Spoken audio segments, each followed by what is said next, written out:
O senhor citou a antiguidade, né? Você citou que o comando segue a antiguidade, né?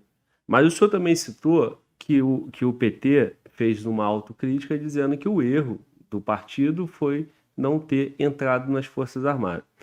A esquerda, o PT propriamente dizendo, eles não sabem essa linha de antiguidade das Forças Armadas. Eles não acreditam que tem naturalmente pessoas mais aproximadas com eles também dentro da Força Armada? O que eu quero dizer com isso? A Força Armada tem uma unidade, né? Ela Uhum. tem uma linha ali de doutrina, de ensino, né? De evolução dentro das forças. Naturalmente, é, pode-se ter dentro das Forças Armadas também pessoas num viés mais próximo do PT, por exemplo, da esquerda. Eles não são pacientes a ponto de esperar. O senhor já não está mais nativa. Daqui a pouco, outros da tua linha de pensamento também não estão mais nativa. E aí chegar um comando mais próximo deles para que eles, de alguma forma, consigam essa convergência com as Forças Armadas? Eu acho isso é possível, claro que é possível, claro que é possível. Mas a experiência que eu tenho de vida e de vida profissional, eu não conheço, sinceramente, eu não conheço nenhum líder militar que não tenha o pensamento liberal, democrático, liberal. Não tem esse, não vejo, não conheço ninguém com esse pensamento centralizador, castrador do socialismo da esquerda. Não vejo isso. E, considerando que esse comprometimento é um comprometimento das forças, eu ia até dizer ideológico, mas não é um problema de formação, e que esse tipo de pensamento não se cria dentro das forças. O PT fica, a esquerda fica esperando que um dia apareça um líder, um general de esquerda, ou que seja, de pensamento de esquerda, e que por acaso vai ser o mais antigo num determinado momento em que eles possam escolher. E outra coisa, tem que haver uma coincidência das três forças. Eu acho que é lotérico isso, entendeu? Acho que é mais fácil ganhar na loteria do que acertar. Assim, vamos apostar, vamos ficar acompanhando aí para ver um dia os astros vão se alinhar e nós vamos ter os três mais antigos das forças serão de esquerda. Mas isso não vai acontecer, não acredito nisso. Não acredito. O comprometimento, por isso é que eu repriso aqui. A coisa mais importante que nós temos para manter o Brasil livre, soberano, o Brasil atendendo aos anseios da sua sociedade, aqui do povo. Quem tem que definir se o Brasil vai ser socialista ou vai ser liberal é o povo. É o povo brasileiro. Não são as Forças Armadas que vão definir isso. Não pode ser. Entendeu? As Forças Armadas têm que assegurar, tem que ser a segurança de que a vontade da maioria vai ser atendida. E que os princípios, os fundamentos da nossa Constituição, que são sempre os mesmos, né? A nossa liberdade, a soberania, tudo isso seja assegurado.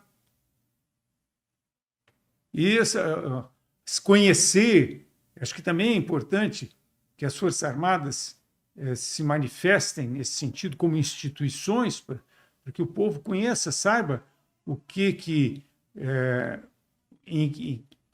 precisa o povo conhecer e saber para exigir dos seus representantes o respeito àqueles pressupostos básicos que caracterizam a nossa formação da nossa nacionalidade, né? A cultura judaico-cristã, o respeito aos nossos princípios éticos, que são nossos, vêm da nossa formação, a espiritualidade do brasileiro, que está sempre muito ligada à religiosidade, e que são os marcos daqueles princípios éticos e morais que construíram a nacionalidade brasileira, o nosso perfil.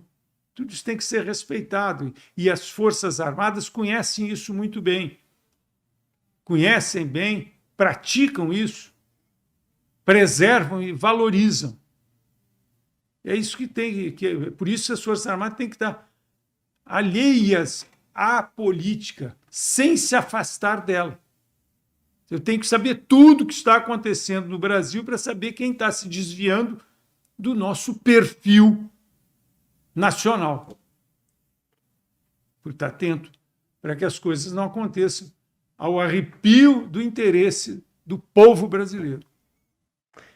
Talvez eu não tenha me expressado bem, mas o que eu quis colocar é o seguinte: a turma do general de exército, vamos lá, 30 anos, né? 4 anos de general de brigada, 4 anos de general de divisão, mais 4 anos de general de exército, por aí, aproximadamente, só para fazer um entendimento. Então, um general de exército, 42 anos de atividade, estamos em 2022, é da turma de 80, aproximadamente. Esse raciocínio que eu quis construir. O comandante do Exército, atualmente, é da turma de 80. Da turma de 80, exato. Então, é uma turma que era na época do regime militar, do governo militar, certo? A partir de 88, quando começa a ter um afastamento maior da política, não se manifestar muito e não se envolver de uma certa forma. E aqui eu estou falando completamente como leigo, quem está de fora assistindo e olhando para trás, tentando entender. Essa turma de 88, 90, quando chegar a comando, quando chegar a general de exército, tem uma possibilidade maior por ser outro momento político, uma outra formação, ou esses líderes lá de 70 e 80 mantiveram esses princípios, esses valores morais, essa raiz, inclusive para os mais novos? Essas raízes são mantidas, elas são os fundamentos não mudam, mas você tem que evoluir junto com a sociedade. Há uma evolução. Você conversa, por exemplo, se eu fosse conversar, se meu pai fosse vivo, se eu fosse conversar com meu pai, ele ia ter uma visão um pouco diferente disso, talvez um pouco mais radical. Mas os princípios são os mesmos. O compromisso é com a democracia, o compromisso é com o Brasil.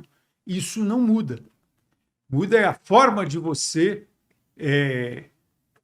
entender isso e professar esse amor ao Brasil, esse compromisso com a democracia. Isso não muda. Agora, é lógico que a sociedade evoluiu, mudou, né? Nós temos muitas coisas que mudaram, mas o que nós não podemos é perder os nossos valores, os nossos princípios de ética, de moral, de comprometimento com a democracia. Essas coisas não mudam. Mas a sociedade como um todo mudou, evoluiu. É uma evolução natural.